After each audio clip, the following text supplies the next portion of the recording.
On this podcast, you'll find interviews with high-performing, successful individuals in life sciences. On a weekly basis, we cover their proven methods, principles, strategies, and mindsets to implement new technologies that scale to meet the needs of people in our world.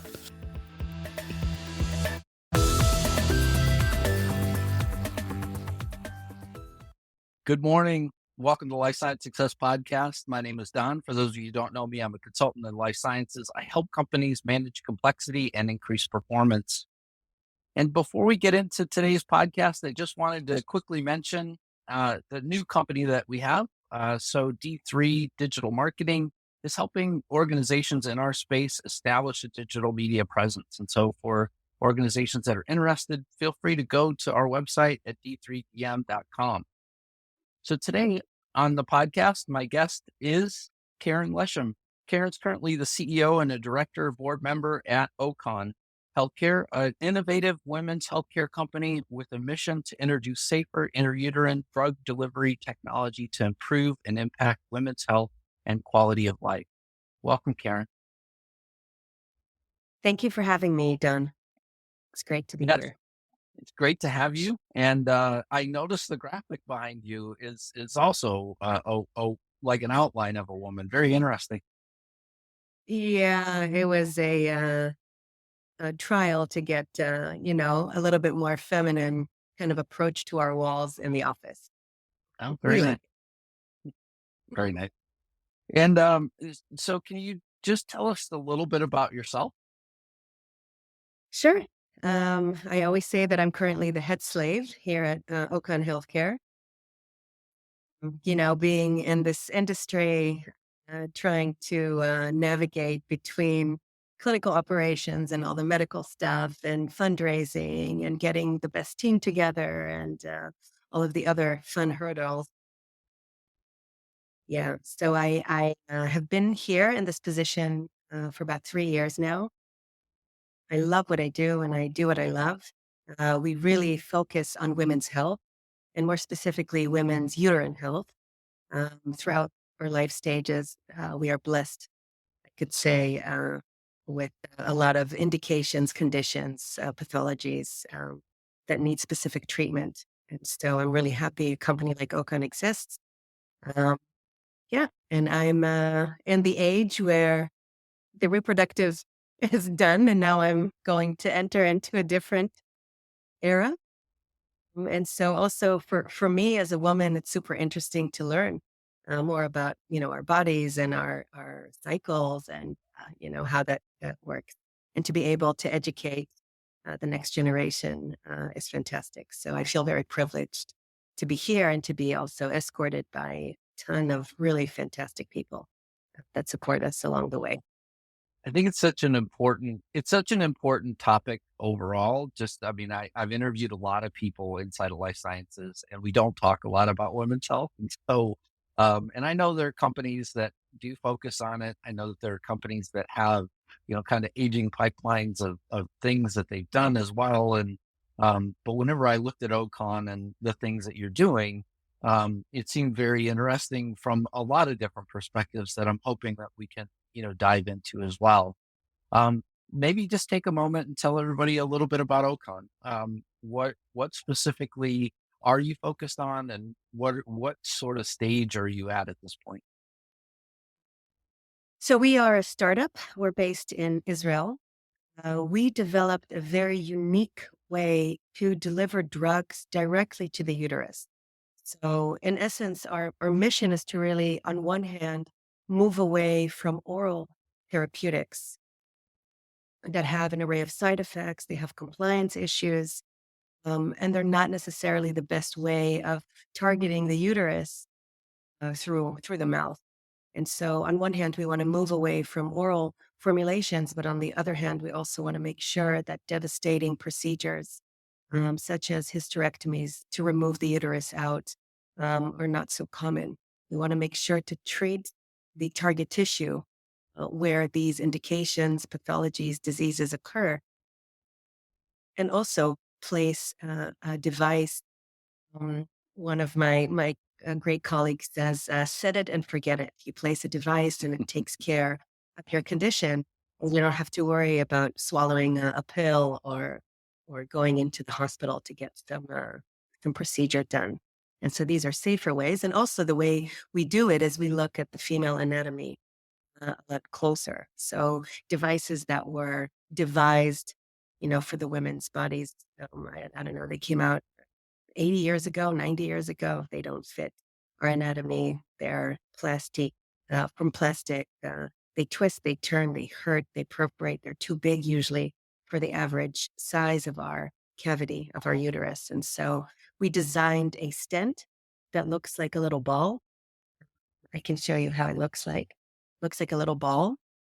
And this little ball goes inside the uterus. It's very soft and pliable, right? So you can really push on it and it's very soft. It folds on itself. So it really does fit our cavity a lot better. And then we can release drugs to treat really prevalent indications.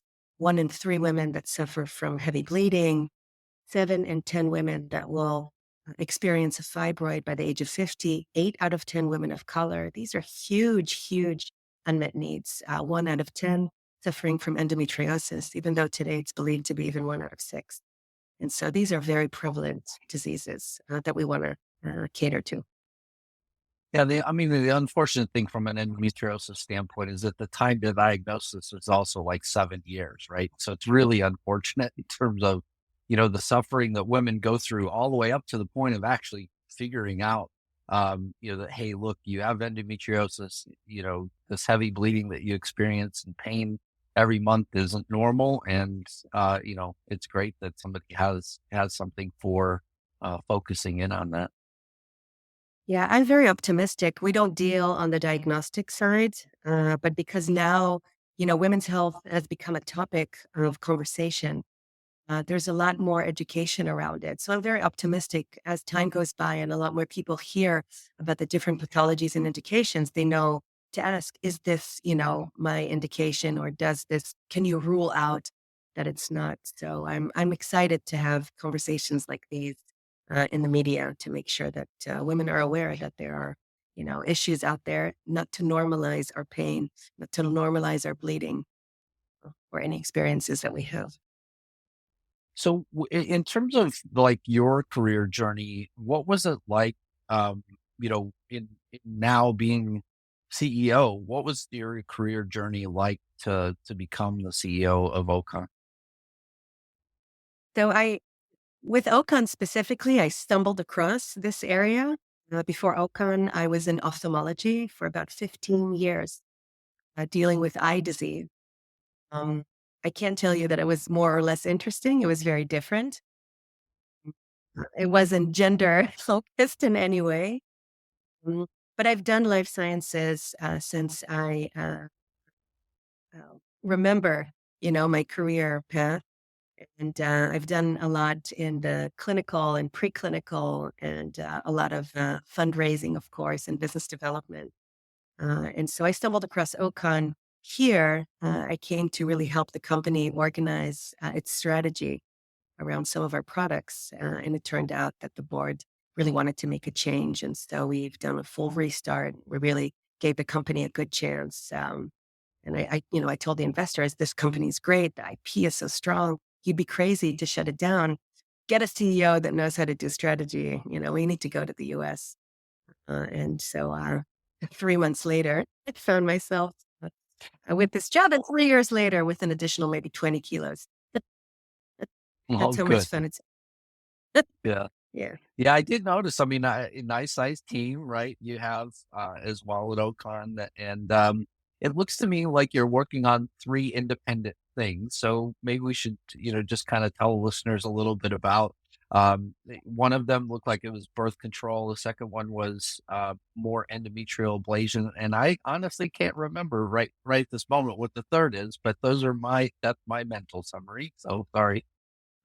Amazing, Don. Amazing. Well, yes. Well, the first ball that we kind of created was one that really validated the platform. Is a ball the right, thing for the uterus?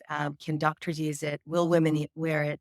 And we did a quick kind of go to market in Europe because there it's considered a more simple device or was considered a more simple device. And we placed this IUB, we call it intrauterine ball, in over 130,000 women, including the CEO, to really get and collect data, post-market surveillance on how it behaves. Is it safer? Is it more tolerable? And we've done that well in order to introduce really the balls for the indications that we discussed. So yes, the first product is a contraception. It's a non-hormonal copper IUD. It's still available in markets where doctors really want to have it available for their customers, for their women. But we're very focused on the indications, as you mentioned. We're working on 2 additional IUBs for heavy bleeding. One would be non-hormonal in a 30-minute procedure, and the other would be a hormonal version that would stay in our body for a couple of years. Very interesting. And I mean, I guess is that, and maybe I should have asked you this question ahead of time. Is there any sort of thinking in terms of doing the same thing for women that still have their uterus later in life, for menopausal women? Absolutely. Absolutely. We want to really tackle any and all indications, pathologies, and requirements that you could treat through the uterus. So HRT, absolutely. These are expensive hobbies. We need to find ways to kind of fund them. So the progress is a lot slower than I would like to see. But definitely we're looking at menopause after the fibroids and the endometriosis. And we will also look at cancers. One of the things, which is our dream, is to really put a chip on these balls that we wear inside our bodies. There's so much to learn from the uterus. There's a microbiome complete field that's now, opening up, and we could look at infertility or fertility issues. We could look at any changes to the lining of the uterus to see any cancer formation. And of course, there's a ton of vitamins and minerals in the uterus that we could monitor and look at. So those are kind of our big dreams on this little IUB ball. And I mean, it is unfortunate, right? I mean, if you knew more about the uterus and like what was happening, maybe as many hysterectomies, wouldn't be needed, because maybe you could detect, kind of that lack of health, and, do something, to adjust it. It's similar to, our microbiome. I've done, an awful lot of analysis of my own microbiome, and, just to try and better understand my own body. And, I can only imagine, if you had more information about your uterus, hopefully you could prevent, severe things from happening, like having to have it or your, ovarian ovaries removed, in addition to, the uterus. So, yeah. Well, it's not only a matter of just understanding the uterus, it's also providing access. We're very privileged because we live in very modern countries that have money, dedicated towards healthcare, but in less fortunate territories, low to mid income, or the eastern parts of the world, they don't have access to these therapeutics or medications. And so the easiest thing really is to remove the uterus. And it has so many implications on mental health and how our body is imaged. It's really unfortunate. So it's also creating access with therapeutics that are much cheaper, easier, and simpler, can be utilized without any machines or any need to invest any money in the communities, and in the doctor's offices, moving away from hospitals. So those really are our fundamental, mission statements here. Okay. Yeah, one of the things that I would encourage people to do is to go to the Ocon website and have a look at, the 3 balls. The person on the website is holding, all 3 kind of on the initial picture. And so you have an opportunity to kind of gain an understanding of, what it is, what's available at Ocon. I guess, what stage right now are each of your products? So it's a mix. Each one is at a different stage. The first one that created the validation of the platform is commercial outside the United States. This year, we're going to launch in Canada and in Mexico. And hopefully within the next couple of years, we'll see our launches in Japan and China, um, and other territories in South America. The second product now is in phase 2B clinical study, so it's quite progressed. We're looking at the data, and it's really, really exciting to see. Because behind the data, there's a woman there that is suffering from anemia and that is bleeding and that is very unhappy. She's unable to work or be a mom or be a spouse to someone. And these are life-changing treatments that these women, experience. And we get letters, and it's very, very exciting. And so the data on the phase 2B is looking really, really promising. And the third product, which is the hormonal version for the abnormal bleeding, we've already done a working prototype. So we know how to load drug. We know how to make sure that it's released on a daily and monthly dose. So that's exciting. We're waiting to go into animals and then later on into women. Yeah, absolutely exciting, and such a great thing. I mean, like you said, I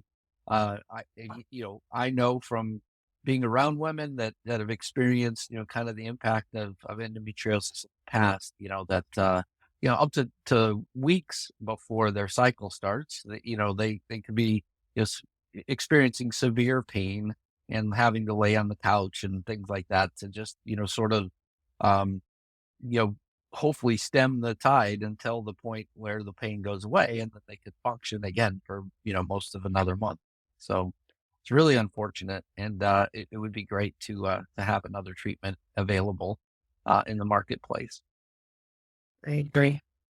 So my next question, it really focuses in on the World Economic Forum. So I noticed on your website, I mean, you have it, on the side panel as well. It's mentioned that, in 2022, you were spotlighted, but also there's some exciting news for 2023. So can you tell us a little bit about what the World Economic Forum is? And then secondly, just to share with us a little bit about, what award you're receiving for this year. Uh, the things that I always say is that I make a lot of noise and we won a lot of prizes. Our technology is just super cool. It's super cool because it just makes sense. And we're very, very excited. I think that one of the prizes we're most proud of is the World Economic Forum for two reasons. One, because we, as an Israeli company, were noticed by, the forum in general. And so that's exciting. I think we're the only company in Israel in the forum in healthcare. So that's also kind of like a milestone that we could be proud of. But the other thing that got us very excited is that the World Economic Forum sees women's health as a spotlight, as a focus that needs policy change. And what's exciting about that is that Ocon can be part of that policy change. And the World Economic Forum has been very good at arranging meetings for the technology pioneers to exchange ideas, exchange thoughts about policy. We have our own community where we are able to also network with governments, with big organizations. And so this really opens up a huge path for us as a private company, but also women's health in general, to have a little bit more focus and spotlight. People that know me know that I want to help every single women's health company, regardless of where they are or what they do, because success in women's health means more health for women. So I don't believe there's any competition here. The more funding and the more exits and the more collaborations we can make, those would really progress this, blue ocean. Right. So that's great for us. And I'm really looking forward also to 2023. There are a few awards that are coming up, and we will, of course, put those on LinkedIn and on our website. But as we continue to innovate and release data from our studies, I think that that's very exciting. So we'll continue to make a lot of noise. Well, and it's good to make noise as a startup because I think it's it's one of those things that people could quickly forget as well and kind of get on with the other things that are going on. But at the same time, it is a very important mission that you're under as well as an organization. So I think that this area of health is an area where it needs a lot of education.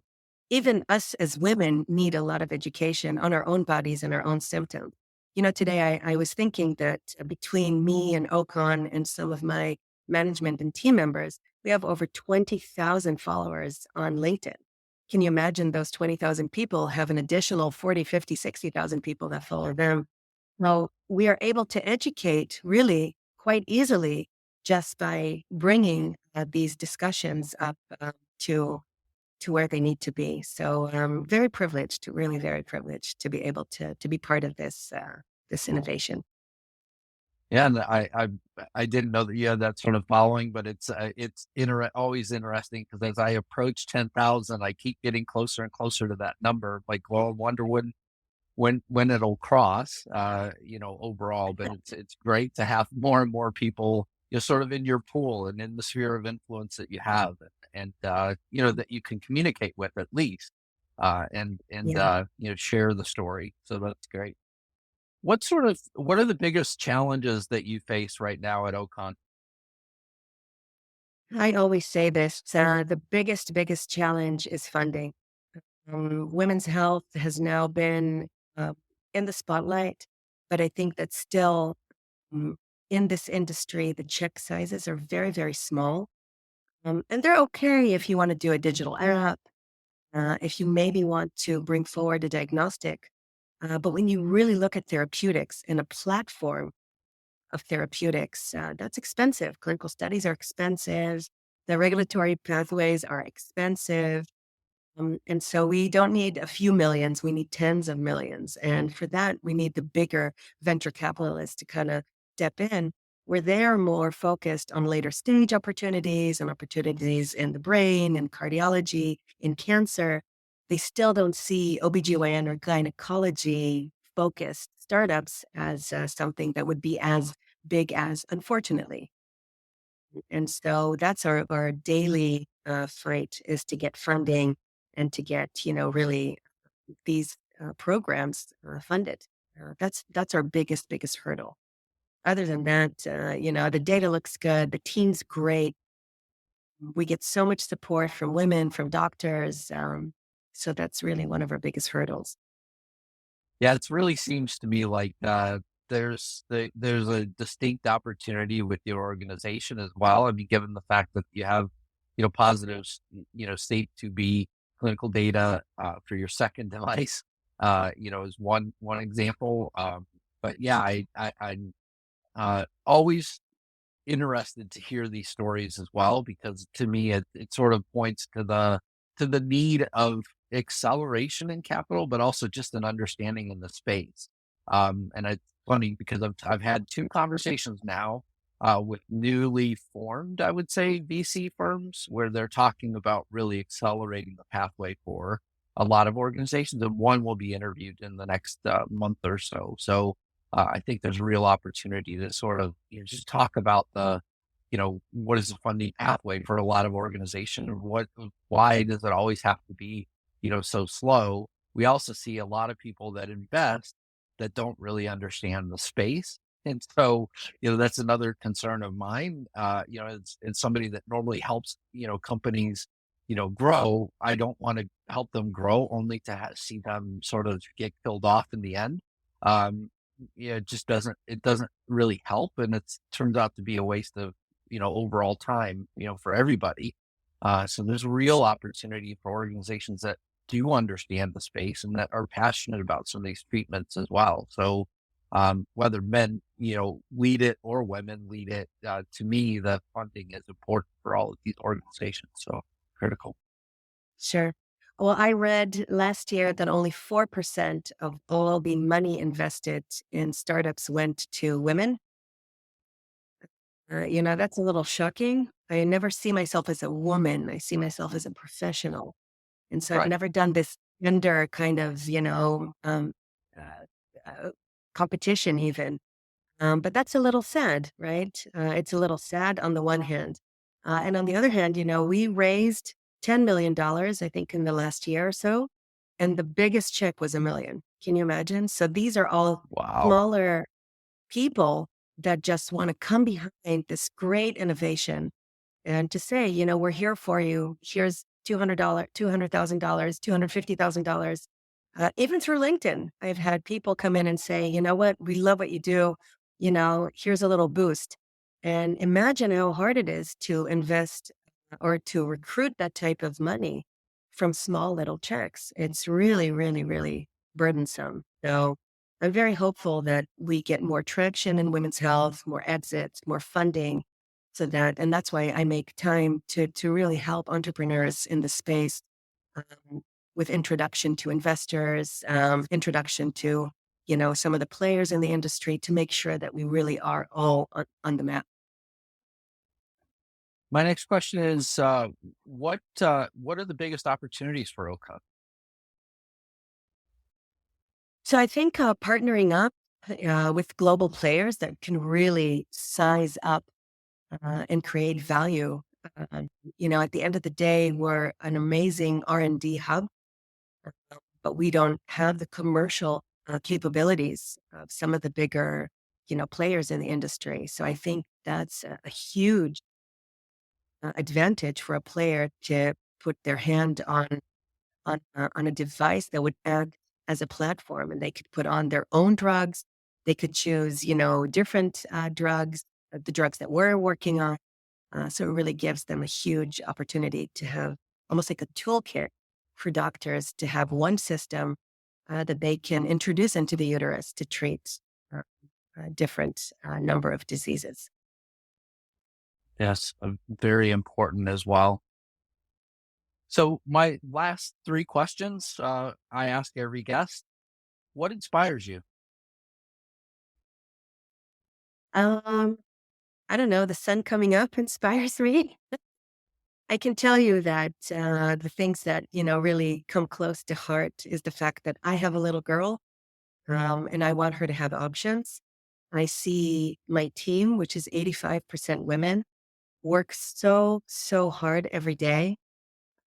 That's true inspiration. And I see the patients that we treat that come back and say, oh my gosh, I can live. And so that's such a huge inspiration. And also, a lot of a lot of our investors that put money on our heads to say, we believe in you guys. You guys can do it. That keeps me up at night on one hand, but also super motivated on the other. And so yeah, those are the things I think inspire me most. Thank you for sharing that. What concerns you? Um, on the micro elements, some things that are happening with our government here locally is very concerning. On a macro level, on a worldwide level, these are not the easiest times. We've been through a big, event with COVID, and now we're trying to get up and move on. And, the recession hit us. And so those are things that are very concerning. At the end of the day, we all want to, have a good livelihood and be able to do so in a democracy. So those are the things that worry me a bit. Yeah, absolutely. And the last question, what excites you? I would say really the little things, getting a nice email or support. I think that even like a good meal or meeting with some friends, those are things that are super exciting. Getting some good news from a regulatory authority, Yeah. seeing my kids grow, those are exciting things all of a sudden that they could, speak another language or do something quicker than me on my phone. That's pretty exciting and annoying, but exciting and Yeah, annoying. for sure. Well, Karen Lesham, thank you so much for being on the Life Science Success Podcast. I greatly appreciate you being here and sharing with us everything that you're doing at Ocon. Thanks so much. Thank you, Don, for having me. This was such a wonderful conversation. I appreciate it. Thanks. Thank you for listening to Life Science Success. For complete details about this podcast, including show notes, how to get in touch with guests, and more episodes, please visit www.lifesciencesuccess.com. If there's someone you'd like for us to invite to the show as a guest, please let me know by sending me a message at the podcast website. Please click subscribe on your favorite podcast app, share the podcast, or tell a friend about it. And last but not least, rate the podcast. Thank you again.